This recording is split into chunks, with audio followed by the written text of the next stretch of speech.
Yo para Wibu Rebaners, terima kasih telah mengklik video ini dan selamat datang di segmen Bacotan Wibu. Jujur aja nih ya, tadinya gue tuh gak ada rencana gitu buat bikin video ini, karena ya gue udah ada rencana lain lah mau bikin video apa. Tapi setelah gue nonton Spy X Family yang dubbing Indonesia dan ngebaca komen-komennya, jujur aja gitu gue ngerasa miris sama apa yang mereka bacotin dan apa yang mereka bilang, yang mereka ngata-ngatain gitu kalau Spy X Family dubbing Indonesia itu jelek, tapi mereka nggak tahu jeleknya itu ada di mana dan sama sekali nggak ngasih saran biar para dubber Indonesia itu bisa jadi lebih baik lagi. Jadi ya karena keresahan itu gue pengen ngasih tahu kenapa sih banyak yang nggak suka sama anime dubbing Indonesia, sekaligus ngasih saran juga ke para dubber Indonesia biar mereka bisa jadi lebih baik lagi. Ya kali aja gitu ya mereka nonton video gue.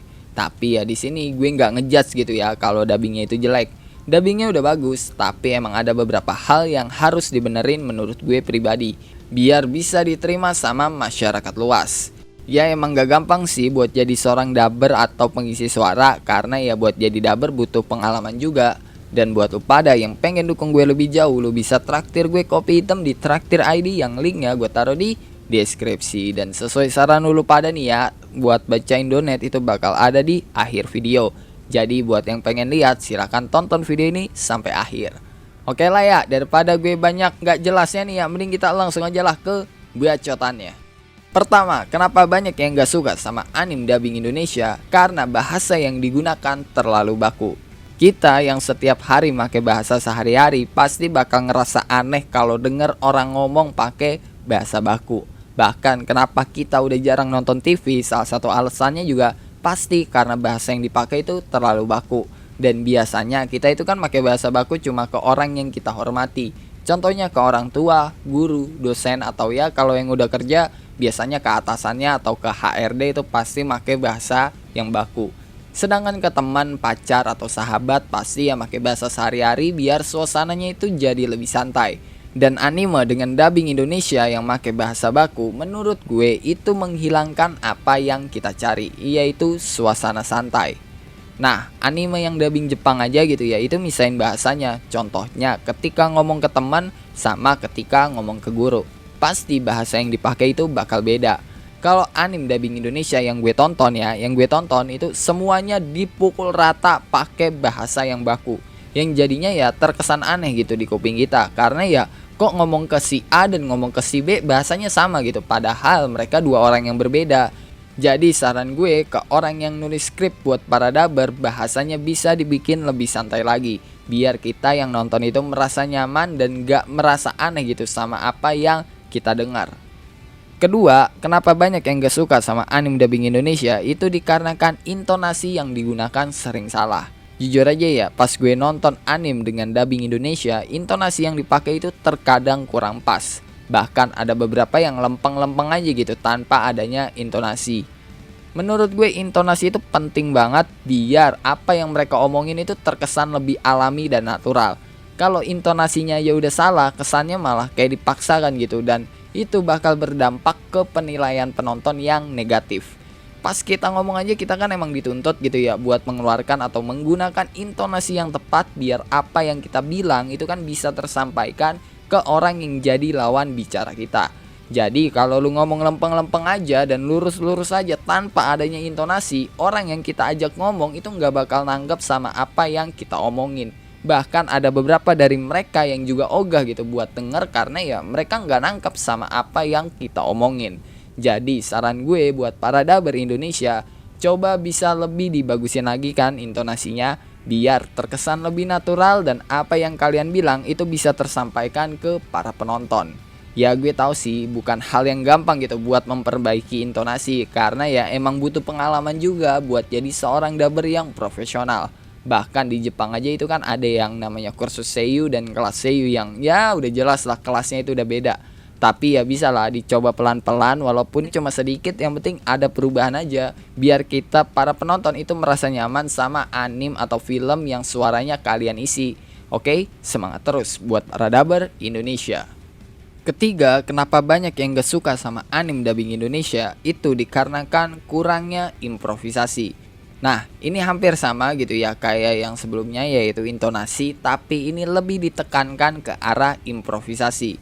Gue nggak tahu sih boleh atau enggaknya gitu ya pakai improvisasi pas lagi ngedubbing, tapi kalau menurut gue improvisasi itu penting banget, karena kalau kita dipaksa ngomong sesuai sama apa yang ada di teks tanpa adanya sedikit improvisasi itu bakal terkesan aneh banget. Dan yang dengar itu bakal ngerasa kalau dia bukan dengar orang lagi ngomong, melainkan dengar orang lagi baca. Jadi ya bukan cuma intonasi aja lah, improvisasi juga dibutuhkan buat mengisi suatu dubbing.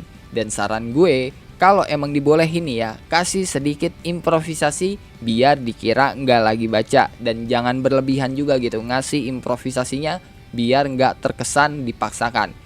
Kasih improvisasi secukupnya aja biar terkesan lebih alami dan natural, kayak pas lu lagi ngomong ke temen aja gitu lah. Ya itu aja sih hal yang pengen gue bacotin kali ini. Kalau menurut lu apa yang gue sampein itu ada yang salah atau ada yang kurang, lu bisa tulis lah di kolom komentar. Dan sebelum gue mengakhiri video ini, gue mau bacain dulu nih beberapa orang yang udah pada traktir gue kopi hitam di Traktir ID. Yang pertama dari JNJ. Semangat terus bikin kontennya bang. Iya semangat terus. Thank you banget nih ya Cuke atas donasinya. Kedua dari Kubis. Gan coba bahas Sono Mononochi nih yang katanya beda ending LN sama WN nya. Iya mungkin nanti bakal gue bahas ya Cuke, tapi nanti karena ya gue ada beberapa rencana mau bikin video lainnya lah. Ketiga dari Milin bini gue. Menurut lu kalau Leon tarung sama Finn dengan serius, yang menang siapa? Kalau buat sekarang mungkin yang menang itu adalah Leon, karena ya kapasitas mana dari Finn itu bisa dibilang nggak OP-OP banget lah. Sedangkan untuk menggunakan Brave itu kekuatannya Brave terletak di mana yang dimiliki sama sang penggunanya. Keempat dari pencinta harem. Bang, sesekali bahas manhwa yang enak-enak bang. Menurut lu manhwa apa yang enak selain solo leveling ya, yang enak buat dibahas lah, karena ya gue belum kepikirannya gitu buat bahas manhwa. Kelima dari suaminya Milin. Bang jelasin si Soma sama si Maria si Sen itu bisa jadi suami istri, ada konfliknya nggak sih?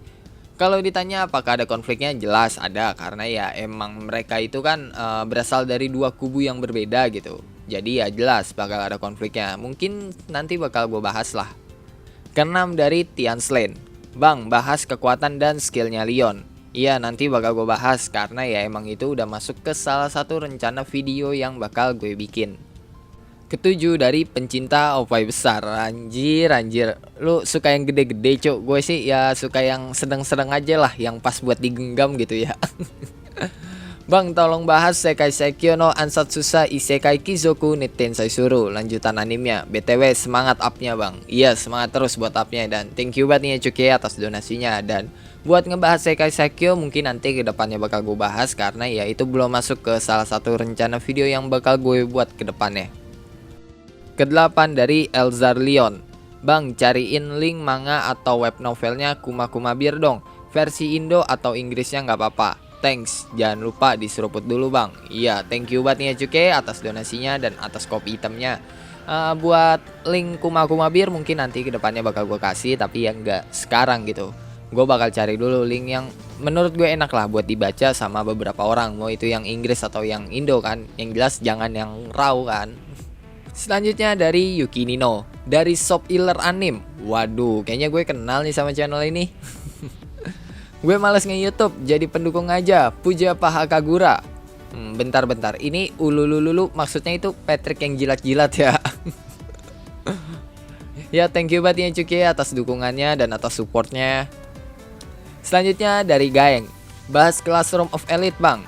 Iya mungkin nanti bakal gue bahas ya Cuki, tapi nanti karena ya itu belum masuk ke salah satu rencana video yang bakal gue buat ke depannya. Dan terakhir dari Infix. Bang, caranya konsisten nulis novel. Lagi coba-coba nulis nih.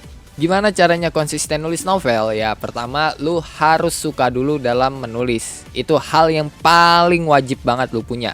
Kedua, lu jadiin menulis itu hobi lu. Dan ketiga, lu masukin segala hal yang lu suka ke novel yang lu bikin. Ya itu aja sih caranya konsisten dalam menulis novel. Karena ya kalau masih pertama-tama ya emang begitu. lu butuh apa ya, butuh dorongan gitulah. Dan kalau lu menulis suatu hal yang gak lu suka, itu lu pasti ya nggak bakal betah nulisnya. Jadi ya lu masukin aja plot-plot yang lu suka, karena ya ini masih awalan ya, nggak apa-apa lah kalau acak-acakan. Nanti kedepannya lu juga bakal bisa menyusun plot-plot yang lu suka dengan ya plot yang jelas. Ya itu aja sih orang-orang yang udah pada traktir gue kopi hitam. Dan kalau lu mau ikutan juga, lu bisa cek link yang ada di deskripsi. Di situ ada link buat traktir gue kopi hitam. Oke, sampai jumpa di video selanjutnya and bye bye.